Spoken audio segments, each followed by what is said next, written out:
हरे कृष्णा। राधे राधे। आप सभी का स्वागत है मेरे YouTube चैनल किस्से किरदारों के में। और आज की कहानी का शीर्षक है संकल्प का प्रभाव। तो आइए कहानी शुरू करते हैं। एक गांव में एक नास्तिक रहता था जिसका नाम शिवराम था।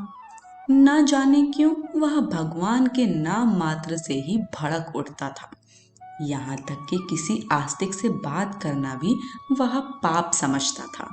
एक बार उसके गांव में एक बड़े महात्मा प्रवचन देने के लिए आए। पूरा गांव उनका प्रवचन सुनने के लिए उमड़ पड़ा। कई दिनों तक महात्मा जी का प्रवचन चलता रहा, मगर उसने उधर जाना तक उचित ना समझा। एक दिन वह संध्या के समय अपने खेत से लौट रहा था। तभी प्रवचन दे रहे महात्मा जी का स्वर उसके कानों से टकराया। अगर तुम जीवन में सफल होना चाहते हो तो मन में कुछ न कुछ दृढ़ संकल्प कर लो और पूर्ण निष्ठा से उसे पूरा करने में लगे रहो। एक न एक दिन तुम्हें उसका सुफल जरूर मिलेगा। न चाहते हुए भी आखिर यह बात उसके कानों से टकरा ही गई। उसने इस बात को भूल जाना चाहा, लेकिन जब रात में सोया तो रह रह कर महात्मा जी के कहे शब्द उसके दिमाग में गूंजने लगे। लाख कोशिश करके भी वह उनसे अपना पीछा नहीं छुड़ा पाया। आखिर थक हार कर उसने इस कथन की सत्यता को परखने का निश्चय किया, लेकिन वह क्या दृढ़ संकल्प करे।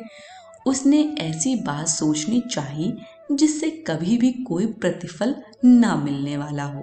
उसका मंतव्य सिर्फ इतना था कि किसी भी तरह महात्मा जी का कथन असत्य सिद्ध हो जाए।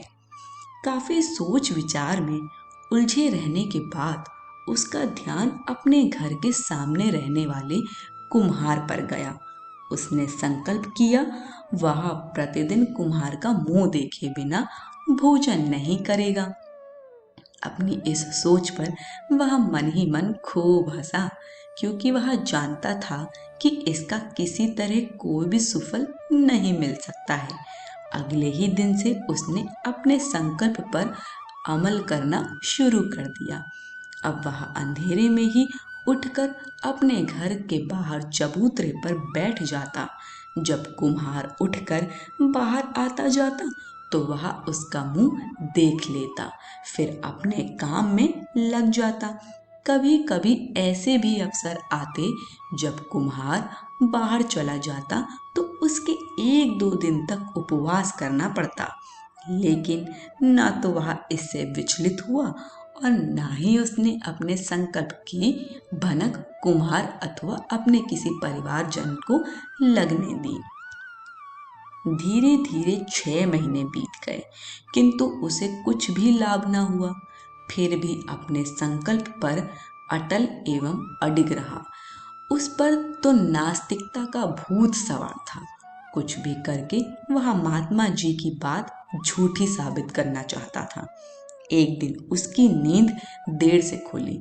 तब तक कुम्हार मिट्टी लेने के लिए गांव के बाहर खदान में चला गया था। जब उसे इसका पता चला तो वह भी घूमते घूमते उधर जा निकला ताकि कुम्हार का मुंह देख ले। उसने थोड़ी दूर खड़े होकर कुम्हार को देखा। वह मिट्टी खोदने में तल्लीन था, अतः वह चुपचाप वापस चल पड़ा। उधर मिट्टी खोदते खोदते कुम्हार के सामने सोने की 4 ईंटें निकल आईं। उसने गर्दन उठाकर चारों तरफ देखा कि कोई उसे देख तो नहीं रहा है।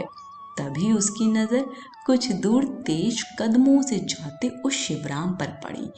उसने अपनी घबराहट पर नियंत्रण किया और उसे पुकारा, अरे भाई शिवराम, किधर से आ रहे हो और कहाँ जा रहे हो? वह किधर से आया था पूछकर कुम्हार तसल्ली कर लेना चाहता था। उसने रुककर जवाब दिया, बस इधर ही आया था। जो देखना था सो देख लिया, अब वापस घर जा रहा हूँ।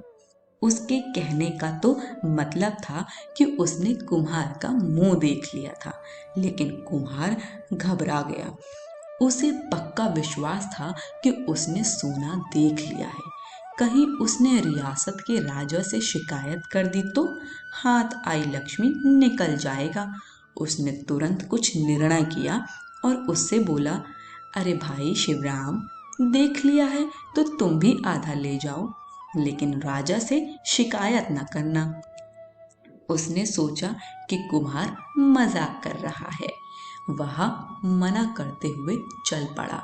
अब तो कुम्हार एकदम घबरा गया।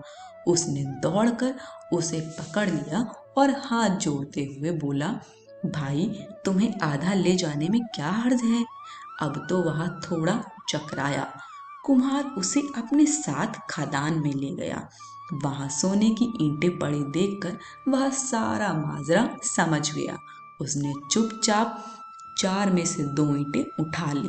ईंटें उठाते समय महात्मा जी के वाक्य की महिमा समझ में आ रही थी। वहां से लौटकर उसने वह सारा सोना गांव वालों के हित में लगा दिया। इसी के साथ उसने शेष जीवन कठोर तप एवं भगवत भक्ति में लगाने का निश्चय किया। संकल्प के इसी प्रभाव के कारण अब उसे लोग नास्तिक नहीं बल्कि परम आस्तिक महान तपस्वी महात्मा शिवराम के नाम से जानने लगे थे। शिक्षा। जन्म, जीवन यापन तथा मृत्यु सब ईश्वर की देन है। असल में यदि हम समझ सकें तो जीवन में जो कुछ भी होता है सब ईश्वर की दया ही है। ईश्वर जो करता है अच्छे के लिए ही करता है। इसलिए सुख दुख को ईश्वर का प्रसाद समझकर संयम से ग्रहण करें तथा हर समय परिहित का चिंतन करें। आज की कहानी यहीं समाप्त होती है। कहानी पसंद आई हो तो कमेंट बॉक्स में हमें फीडबैक देना ना भूलें। साथ ही वीडियो को लाइक शेयर करें और चैनल को सब्सक्राइब ज़रूर करें।